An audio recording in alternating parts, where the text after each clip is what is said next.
Hey, welcome back again. So today in this mini video guitar lesson we're going to learn bar chords. Now if you remember me telling you before, there's two ways of playing guitar. There's rhythm and lead, and rhythm tends to be chords where you're strumming or playing more than one note at once generally, and lead tends to be where you're playing one note at once, where you're doing solos or melodies or improvising, you know, usually using a scale or something. So bar chords definitely fall into the rhythm category because they're a type of chords. And if you remember earlier in the course we learned some other chords. We learned an E, an A, a D and a G, and we learn how to strum them and pick them. And we also learn power chords, which are when we just hold down these two notes at once. So I hope you've had a chance to practice all that, and I hope you've really memorised it all and you can play it easily now. Now bar chords are like a cross between the two, because in the same way that we move power chords around, we're going to move the bar chords around, but it does involve strumming all the strings usually. So let me stop talking about it and let me just give you an example of what these bar chords look like.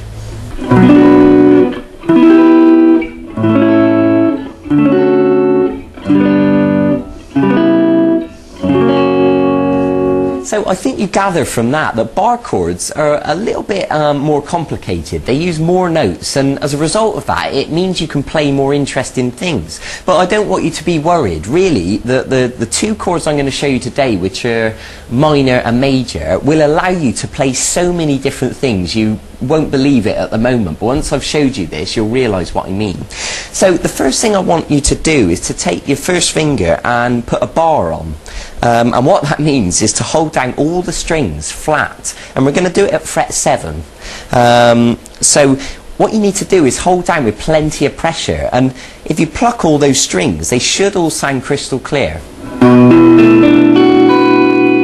Now that takes a lot of strength from your hand, and to be honest I'll be surprised if you can do it like that first time. It usually takes people a lot of practice to build the strength in their fingers, and also just to get used to the position that you need to have your hand in. So don't worry if it's not perfect straight away, just try it again.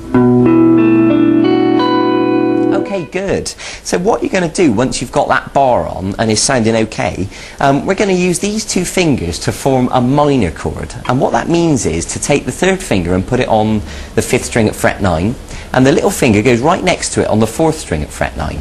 So now you can also look at the chord chart next to me if you just want to clarify that. So I'm going to strum all the strings again.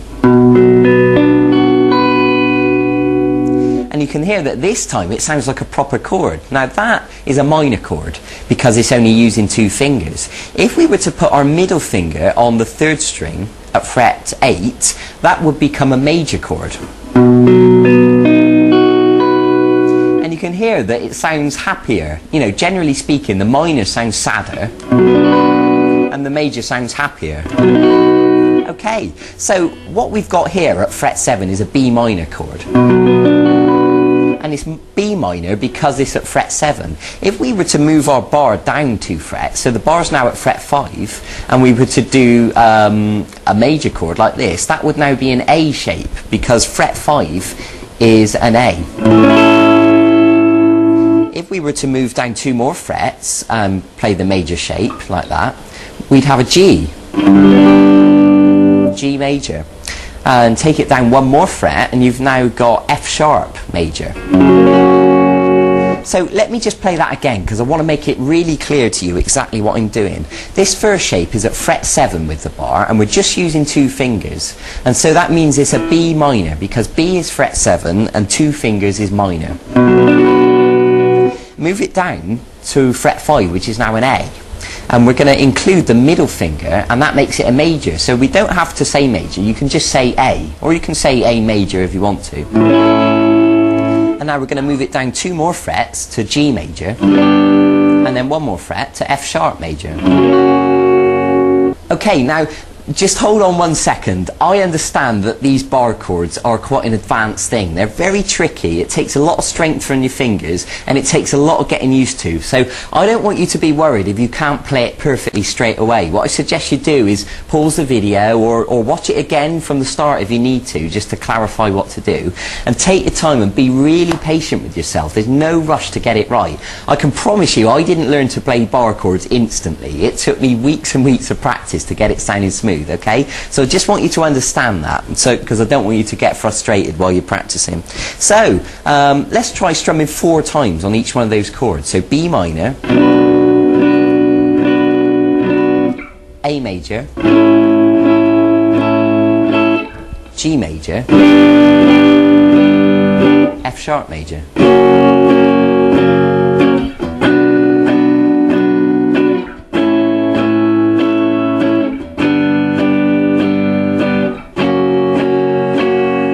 Okay, I think you get the idea. So what happens is now you can start to experiment. You can move the bar around all over the neck of the guitar, and you can either choose to do major or minor, and you can now start to write your own songs, and they're really going to sound interesting.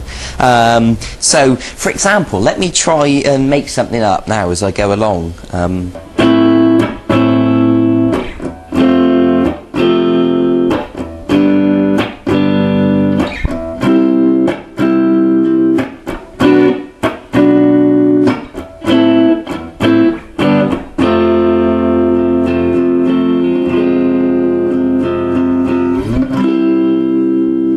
Okay, that was just a few chords. I was making it up as I went along. You know, it's nothing special, but I think you get the idea that if you sat there and experimented and moved around and you could find chord sequences that sounded brilliant, then you're a songwriter. So congratulations, it really is that simple. Okay, so like I said, I'll say it again, these bar chords are quite advanced. I suggest you watch this video a few times, really get used to it, really practice it. Your fingers will ache, okay, but it'll be so worth it in the end, because this will allow you to play so many different songs just by simply moving this bar around. It really is that simple. So congratulations, I'm really glad you've got this far, and I hope you appreciate the fact that I've given you a variety of different things, different techniques to learn. You know, we've been doing lead guitar, we've learned scales, hammer-ons, pull-offs, we've done power chords, you know, now we've done bar chords, we've done finger picking, strumming patterns. I hope you're really getting into it, and I hope you're looking forward to the point where you know all this stuff